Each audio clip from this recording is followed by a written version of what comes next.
Okay.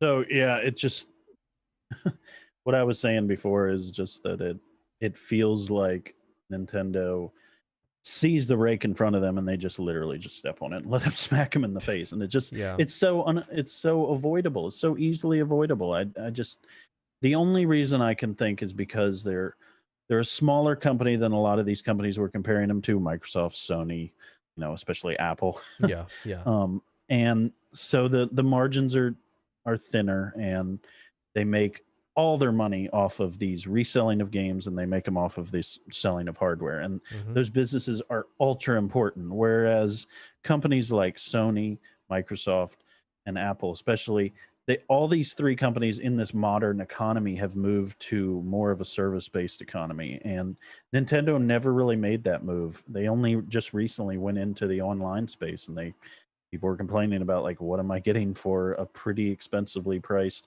online service.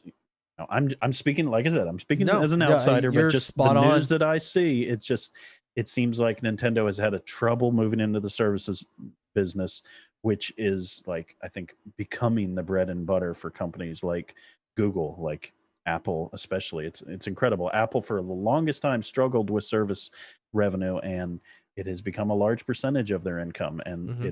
it will soon overtake the sales of the iPhone, which is incredible because the iPhone was by far the most money making hardware sales in the history of selling hardware. And so I think because of that, Nintendo is a little bit in the corner. I'm speaking in circles here, but I am, like, trying to justify in my mind why would they do this, and that those are the reasons Yeah. I can see. But unfortunately, those are also the reasons that upset people. So it's kind of this cycle of them having to do it for financial reasons, but then never being able to not do it because of the financial reasons. And I think it's going to take somebody coming in and innovating and being able to say, okay, like, let's invest, or let's partner up maybe with a company that can do it, like Google or Microsoft, or Yeah. somebody that has more blades, more servers up and running, that they can offer those Nintendo services that keep the money flowing even when they're not having to resell Mario Kart, Hmm. for N64 for the 15th time. So I think that something like that needs to happen, because I don't know how long the goodwill from fans of Nintendo is going to last, especially Yeah. when you have games like Metroid that haven't had a sequel in so long. And I know there's big fans out there of Metroid that have been waiting for that kind of thing. And I don't know. I'm frustrated with Nintendo. I think they're one of the coolest companies that just have kind of been mismanaged when it comes to financially. Creatively, I think they're still there. I think they still have great talents. I think they've done well to, like, pass that on to the newer, younger developers from the old guys that made Nintendo what it is, which is a world class developer for sure. I don't think anyone would Mhm. ever argue with that. It's just, as they've come into the new thing, it's like they always feel like they're lagging behind. They create something that nobody else creates, but they do it in a way that frustrates fans. And I No, you're spot on. I feel like there's a GIF somewhere or some meme where we're doing the hand in hand of, like, Nintendo fans and non Nintendo fans understanding what Nintendo's doing wrong. You know what I mean? I Yeah. feel like you're spot on. Even if you're like not, that's exactly right. That's how we feel. And I have my theories as to why or whatever, but it doesn't really justify it. Like, I do have some sort of feeling that there's some they don't. Okay, so Nintendo never sells a product, a console, at a loss. They never do it. It's just Yeah, something they because don't they do. can't. Yeah, maybe, yeah, probably that too, because they can't.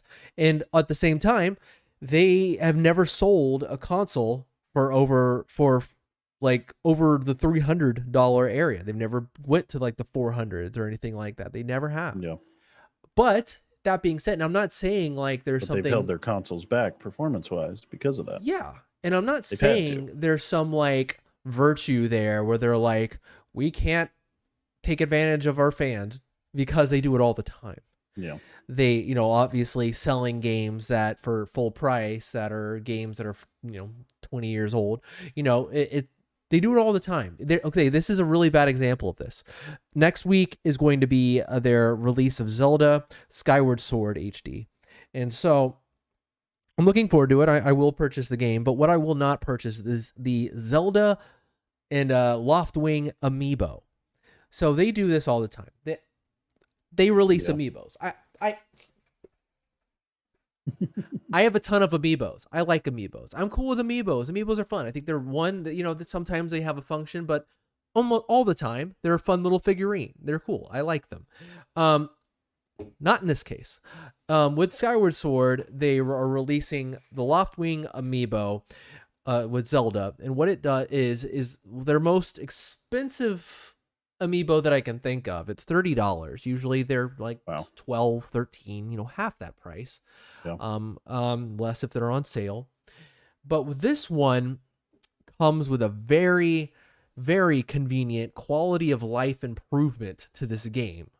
Which before in the game you'd have to like find a statue to get up to your Loftwing to like travel around to the floating islands, whatever.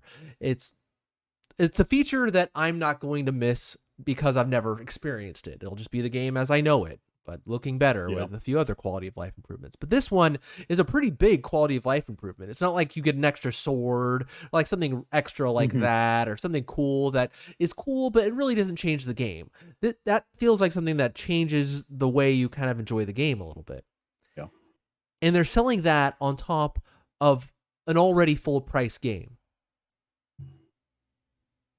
Yeah. What in the world? That's insane. And so I can't take that from a place where they have some sort of conscience about like taking advantage of their fans' pocketbooks, because they do it. It seems like something that other studios might throw in with the normal game.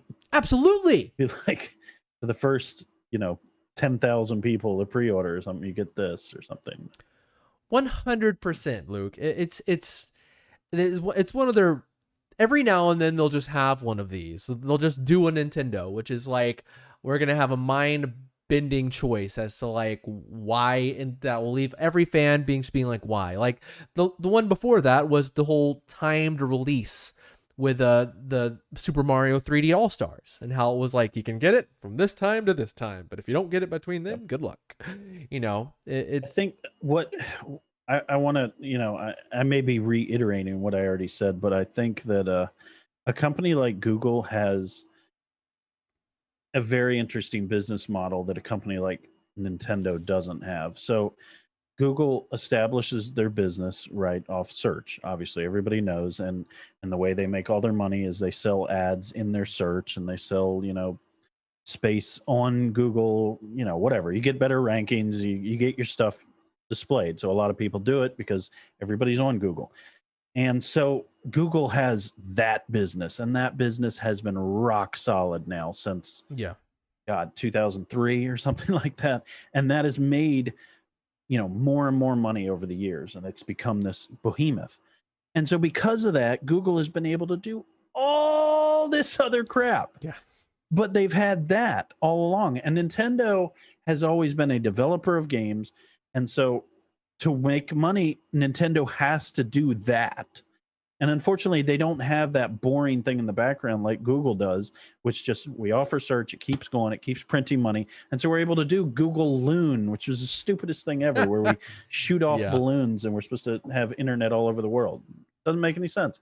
And then they finally had to get rid of it. And they have all these moon projects. They have an entire area, like Silicon Valley jokes about it. Like they have this whole building of people doing a bunch of garbage that's never going to see the light of day. And they're building like potato cannons in the show. It's like they're just doing silly stuff. And we're going to cure cancer. And he's like, I'm telling you, in the next 1,000 years, this is going to happen. He's like, what are you talking about? I thought you had developed it. No, I'm saying within our grandchildren's lifetime, we may do this. So I got off track.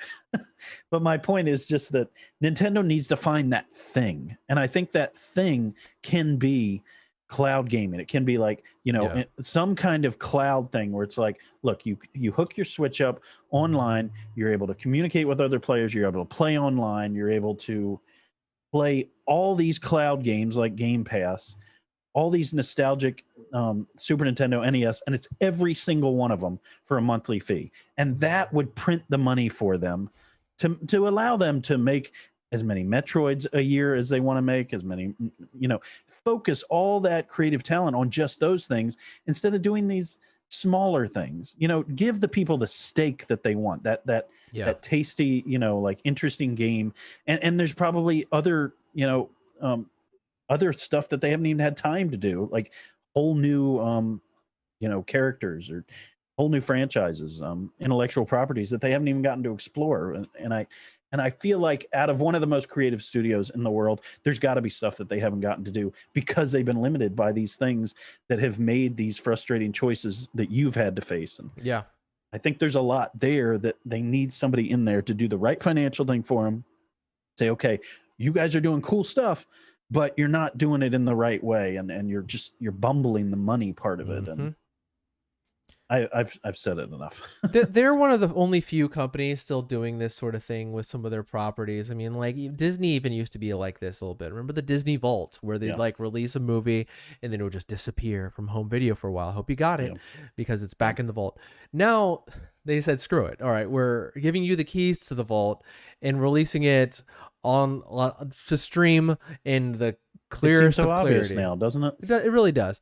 And so the Nintendo Vault, which doesn't have a name or of anything like that, but yeah, that's also a thing. And it's just so strange that it does seem like they're it's weird because a lot of times people would say that they're not really competing with Sony and Microsoft, which is fine, but they are playing the same game. They are, they have some of the same rules. Like 75% more of their library are also on those other consoles, like games, yeah, like freaking Outer Worlds and Witcher.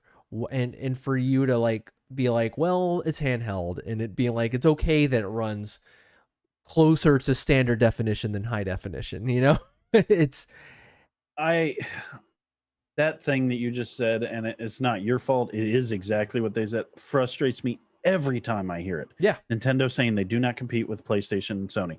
That is like Apple saying they don't compete with any other PC manufacturer in the world. It's the exact same or thing. Samsung. It's like saying, well, the MacBook doesn't compete with the Sony laptop. Of course it does. Yeah. Yes, you have hardcore fans of Nintendo. Sure. But you think those people only play on Nintendo? I bet the percentage of people that only play a Nintendo console and don't play other things on their phone, on, whatever, including an Xbox and a PlayStation, is very small. So yes, or a PC, God forbid. Like, Yeah. we know in the Asian market, the PC gaming is huge. So like, that's just ridiculous. It's, of course, a laptop is going to compete with another laptop, and a gaming console is going to compete with another gaming console.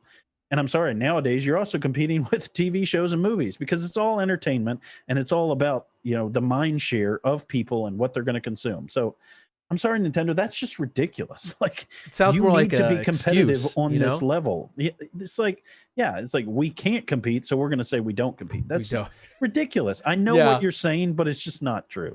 Absolutely. I'm sorry, Nintendo. That's just, it's an excuse, like you said. Yeah, it's more like an excuse to be like, we can just kind of do what we want, and if it's not as good as what some of the other people do, it's like, oh, so Microsoft can release the best versions you've ever seen of Halo all in one package and then basically give it away for free down the road. That I think there's an expiration date on that excuse too. I completely agree. I don't think they can get away with some of the stuff they do forever. It's like we're talking about like Nintendo writ large here, kind of, but it's like what they're doing with the Switch OLED, which again is appealing to me in certain ways, almost as much as it is a missed opportunity. It's kind of just apparent throughout the entire company and some of the decisions they make as for like why they do what they do and like why things are like they are and what disappoints. Can you imagine if Apple released a phone the same way Nintendo just released this Switch? Yeah, the right. uproar would be tremendous. We released a brand new phone. It's exactly the same as the old phone, but it has a better screen. Come and get it. Yeah. I'm sorry. That's just, that's lame, man. That's lame. Like, have you watched the trailer? I know it's going to be improved. And I watched like the first like half. The part that a lot of people are poking fun at, and I think rightfully so. There's a part where they say Ethernet port because the Oh Switch yeah, doesn't have an yeah, Ethernet port. yeah. And On the dock, right? yeah, and it's not a big deal. There's an accessory, a cheap accessory that I have, but still, it's one of those things that every other console has had since the Xbox One, the Xbox original, Yeah. and the Yep. it's Nope. so it would be like Apple saying, in this time, it has a camera or something like that, something that you'd expect a Yep. console to have. And so it's funny. It really is funny. As much as I think that thing appeals to me, there's some things about it that I'm like, that's really funny. It's in a pathetic kind of way, of course. If But they were to give you $150 trade-in value on your old one, then I'd say, okay, you get it at half price with trade-in of your old Switch. Like, right, okay, actually, that's more reasonable. But there's no way they're going to do that. no, of course not. It's just, yeah, I mean, this is great for people, especially if you don't have one and you're looking for one. This is a great way to start. I mean, truth is, probably if you wanted a Switch, I don't think this is the thing that's going to send you over, but it would be like, oh, now I can get a Switch. I've been wanting a Switch. Now I can get one. Get this one. This one's the best one to get, I'm bar surprised when none. they released the other Switch that it didn't come with this OLED because honestly, OLED's old enough now that even the cheaper Switch should have had the OLED. Like Yeah. OLED panels have been around, especially small in phones and stuff. Like they're big enough. Like the TVs are still expensive, but in phones, like OLED's pretty standard in almost all phones at this point. So Yeah, and there exists a Vita model that has an OLED of yeah, PlayStation Vita, and so it's not new in the gaming square, yeah. and so it is kind of funny.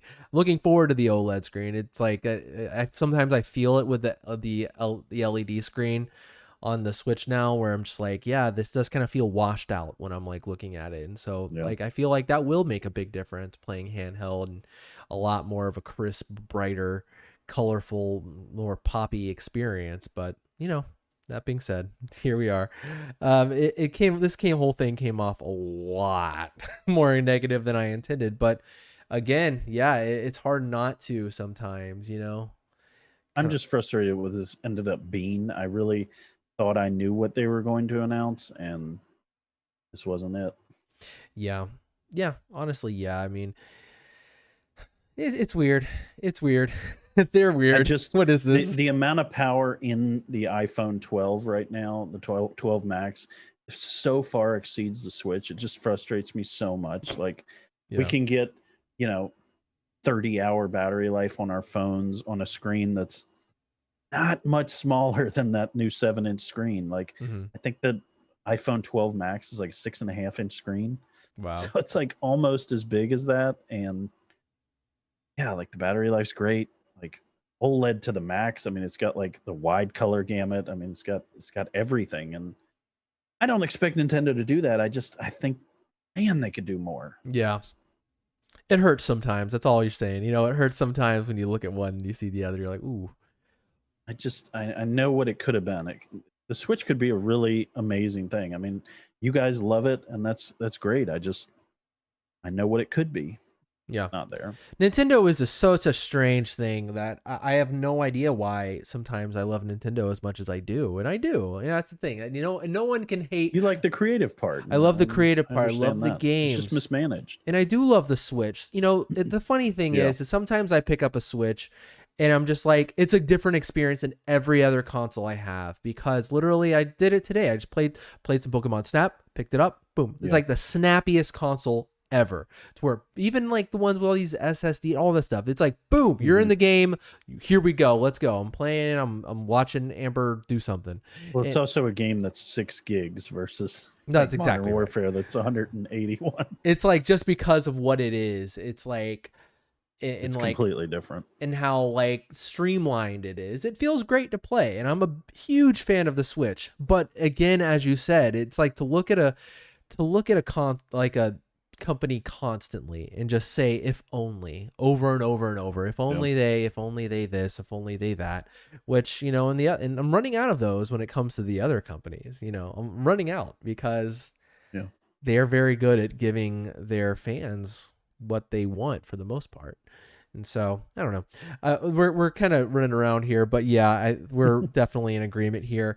It's looking like Amber and I will probably get one of these things. The only thing that would Cool. frustrate is if, in Yeah. a year they turned around Oh and were man. like, here's that other Yep. thing that you do want. And that Yep. then I would feel like I'm being The abused. Pro that we want.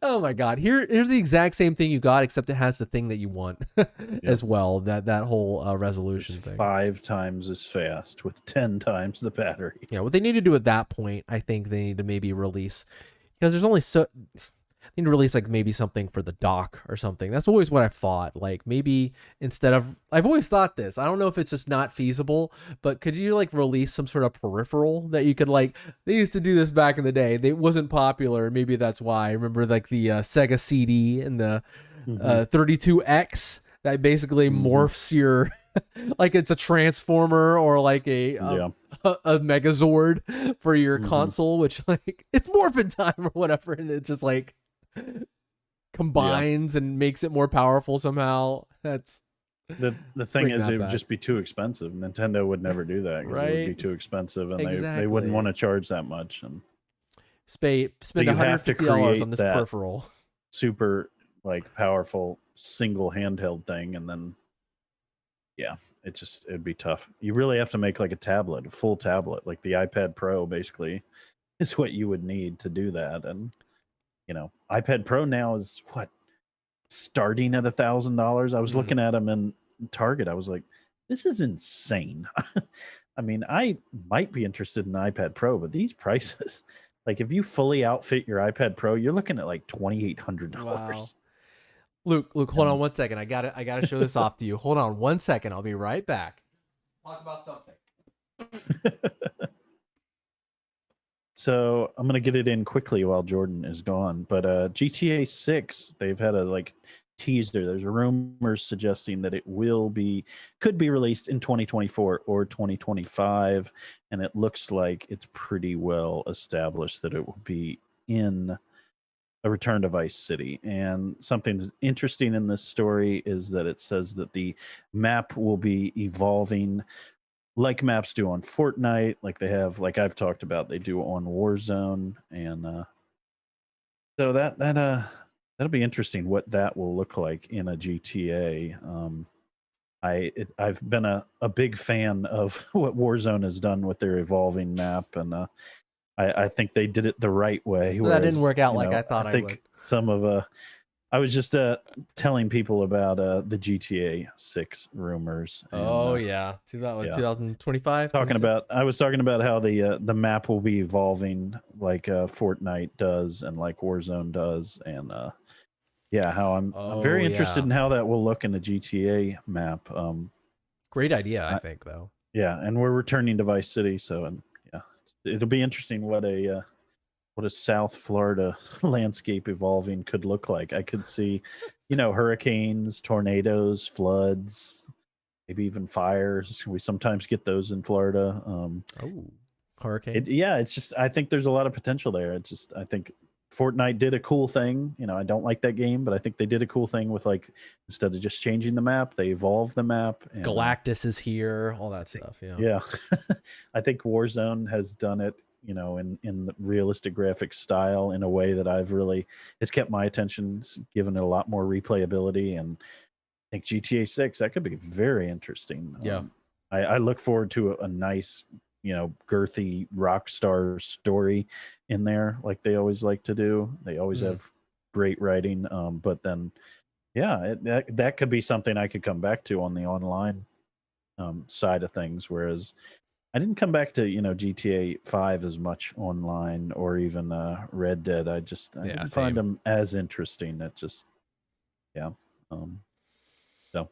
interested to see what that looks like. But release date of 2024 or 2025. So that's not quite as far as I feel like we thought it might be. Not too bad. No, not at all. Still 3-4 years. It's a while. Probably midway into the console's life cycle. Maybe. I don't know. What I was trying to get, I was probably, in my opinion, one of the most non-Nintendo-like products I think they ever made. It was for the Nintendo 64. It was a little thing that you put inside of your N64 in a little slot on the front called an expansion pack or a booster pack. What it did was there were a few games that required this. So I need to like look up an article or like watch a video Like extra memory or something. something like that. There were certain games that could not run without it. Like the biggest one I could think of, a game that came with this expansion pack, was Donkey Kong 64. It required more than what the Nintendo 64 had, and that's Maybe it's like RAM memory. I think what it sounds so. like. But either way, that is something that I can never imagine ever happening. But it's very interesting, right? That they'd expand. I'm pretty sure the most non-Nintendo thing they made though was the Nintendo VR. No, the Virtual Boy. Game Boy Virtual Boy. Oh boy, that'd be the most non-Nintendo thing they made. Right. It's I don't know. They made some crazy red stuff. and black. The Power Glove is pretty crazy. Oh my god. Yeah, you're right. The Power Glove, that is pretty crazy. They should bring it back, actually. Anyways, we've I think ran out of gas here. Actually, probably not. We could go on for a couple hours, but we shouldn't. Next week, there's hurricanes coming. I need to batten down the hatch or whatever it is. Put the hatch down, batten it up. Hunker down, as they say, whatever that means. Yep. But yeah, next week we'll be talking about some Black Widow. We will. Again, this is the first Marvel movie we have reviewed since this podcast started. Spider-Man Far From Home was one of like our second podcast, and so here we go. It's been a long freaking time, but here we are. We're back. That's right. I'm excited. Yeah. Looks good. Absolutely. All right, man. It's been fun, and yeah, we'll see you next time.